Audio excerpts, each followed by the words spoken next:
Wolf Blitzer was barking out his wolfisms, and he was going on and on about how this was a historic victory for the Democrats in the House. How so? How so?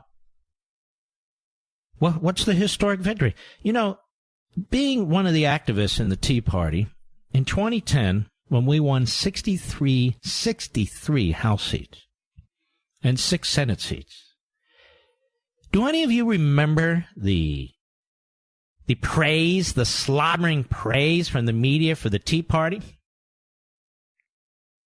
And how it was a revolutionary vote, a historic vote? I don't remember that. I remember dripping utter contempt. The Democrats won about 35 House seats. They needed 23. They'll have a plurality above the Republicans of about 12 members. 12.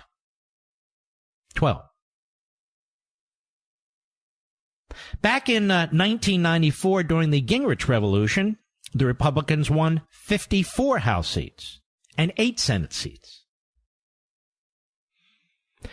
Now, we got clobbered in 2006. We lost the House and we lost the Senate thanks to the architect, Karl Rove, who's all over TV spewing his expertise. He got the Wisconsin race wrong. He was dumbing down and downplaying the DeSantis victory because he's a conservative, doing the same thing with the Ted Cruz victory. You know, he's 10, 12 points behind where the governor is in Texas.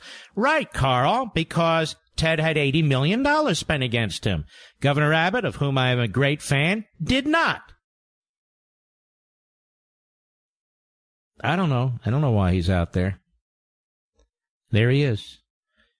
Landslide Carl, or I believe in 2000, President Bush won with about 300 votes in Florida. But that's a whole other story. The blue wave. What blue wave? You know what it was? It was a blue tinkle. Tinkle, tinkle, little star. It was a blue tinkle. Because they did, in fact, win the House. And they lost ground in the United States Senate. It was a blue tinkle. And they've been tinkling all day long. And guess what, ladies and gentlemen? We had this unprecedented, historic, to use Wolf Blitzer's word, press conference today where the malignant media, the Democrat media, was in full outcry. Because yet again, Trump beat them. One prediction is that the House would go 60 more members of the Democrats in the House. Didn't happen. They might even take the Senate. Well, that certainly didn't happen.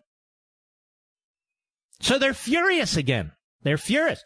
They were furious in 2016. Now they're furious again in 2018. Did you notice it at the press conference today? Oh, yeah.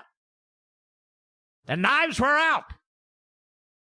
The horde was ready. And they launched. President was, in effect, called a racist. After the press conference by Jake Tapper, Democrat, a gangster, he was asked, "What are you going to do, Mr. President, if people around you are indicted?" Oh, that was a fascinating question. "And they're your tax returns, Mr. President. Will you give up your tax returns, Mr. President?" They sounded like a score of press secretaries for Nancy Pelosi, carrying their water. The question is, who's carrying whose water? The Democrats carrying the water for the media, or the media carrying the water for the Democrats? The media are so excited about spiking ratings. They want impeachment hearings. They want subpoena hearings. They want indictments from Mueller. They want a Saturday Night Massacre. This is what they want. This is who they are. They live in a bubble. They are furious. What happened in yesterday's results? They wanted a slam dunk in the House. They wanted the Democrats to take the Senate. No more constitutionalists on the Supreme Court. And they lost.